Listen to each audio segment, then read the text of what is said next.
Halo semuanya, perkenalkan kami dari kelompok Albert, Dandi, Dirar, Evan, dan Lola dari kelas LB41 ingin mempresentasikan tentang decision making purchases dengan metode EMV.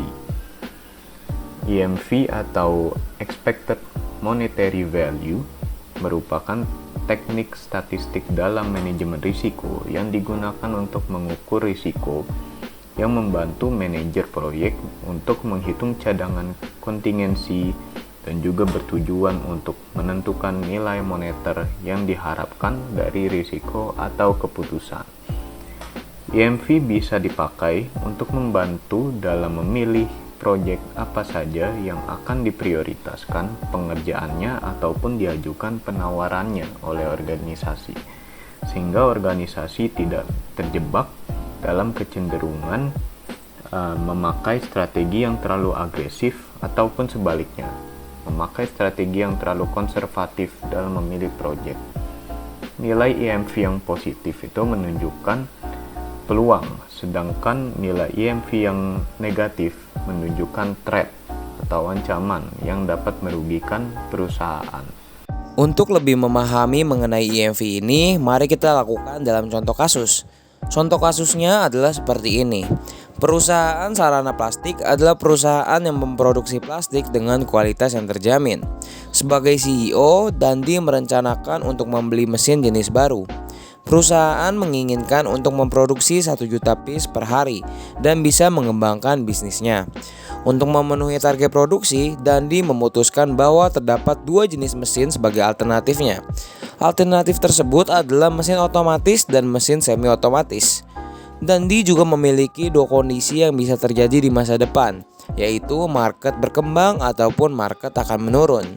Dengan market berkembang, Dandi berpikir keuntungan yang dapat ia peroleh dengan menggunakan mesin otomatis adalah sebesar $800.000. Sedangkan jika marketnya turun, kerugian yang Dandi peroleh adalah sebesar $720.000. Untuk jenis mesin semi otomatis, keuntungan yang dapat Dandi peroleh adalah sebesar $400.000 jika market berkembang dan kerugian sebesar $80.000 untuk market menurun. Jadi, keputusan apa yang harus Dandi lakukan untuk memenuhi produksi plastik jika Dandi yakin bahwa market akan berkembang dengan peluang 70%? Untuk menjawab kasus di atas, hal pertama yang harus kita lakukan adalah membuat decision matrix untuk mengetahui segala kemungkinan yang dapat terjadi beserta nilai besar keuntungan ataupun kerugiannya. Tabel dapat dilihat sebagai berikut. Nah, kira-kira dengan data seperti ini, keputusan apa ya yang harus Dandi ambil? Untuk itu, kita akan melakukan perhitungan EMV yang akan dijelaskan oleh teman saya, Evan. Untuk mengetahui pertimbangan keputusan yang akan diambil oleh Dandi, maka dapat menggunakan metode Expected Monetary Value atau dapat disingkat dengan EMV. Perhitungan EMV dapat dicari dengan menjumlahkan hasil dari semua kondisi tiap alternatif dikalikan dengan probabilitas yang terjadi jika memilih alternatif tersebut.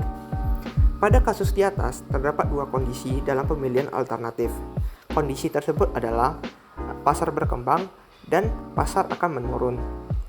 Peluang pasar berkembang yang dibuat oleh Dandi adalah 70%. Maka peluang pasar akan menurun adalah 30%. Selanjutnya adalah perhitungan EMV tiap alternatif. Yang pertama, alternatif mesin otomatis. Nilai EMV alternatif tersebut adalah jumlah keuntungan di pasar berkembang dikalikan dengan peluang market berkembang lalu ditambah dengan keuntungan di pasar menurun dikali dengan peluang market menurun. Keuntungan yang dicapai ketika pasar berkembang adalah $800.000 dengan probabilitas 70%. 70% tersebut akan dikali dengan 800.000. Lalu ditambah dengan hasil perkalian dari kerugian pasar menurun yaitu $720.000 dikali dengan 30%. Hasilnya adalah $344.000. Yang kedua adalah alternatif mesin semi otomatis. Nilai EMV-nya adalah hasil perkalian dari keuntungan yang dicapai ketika pasar berkembang yaitu $400.000 dikali dengan 70%. Lalu ditambah hasil perkalian dengan kerugian pasar menurun yaitu $80.000 dikali dengan 30%. Hasilnya adalah $256.000. Alternatif terakhir adalah menahan proyek. di mana ini memiliki nilai EMV 0 karena tidak melakukan pembelian mesin apapun untuk kondisi saat ini. Kesimpulannya adalah, berdasarkan perhitungan EMV di atas, maka keputusan yang dapat diambil oleh Dandi adalah mesin otomatis. Karena nilai EMV mesin otomatis memiliki nilai yang paling tinggi dibandingkan dengan alternatif-alternatif yang lainnya, yaitu sebesar $344.000. Sekian penjelasan dari kelompok kami mengenai keputusan dalam melakukan pembelian dengan menggunakan metode EMV. Maaf bila ada salah kata, terima kasih.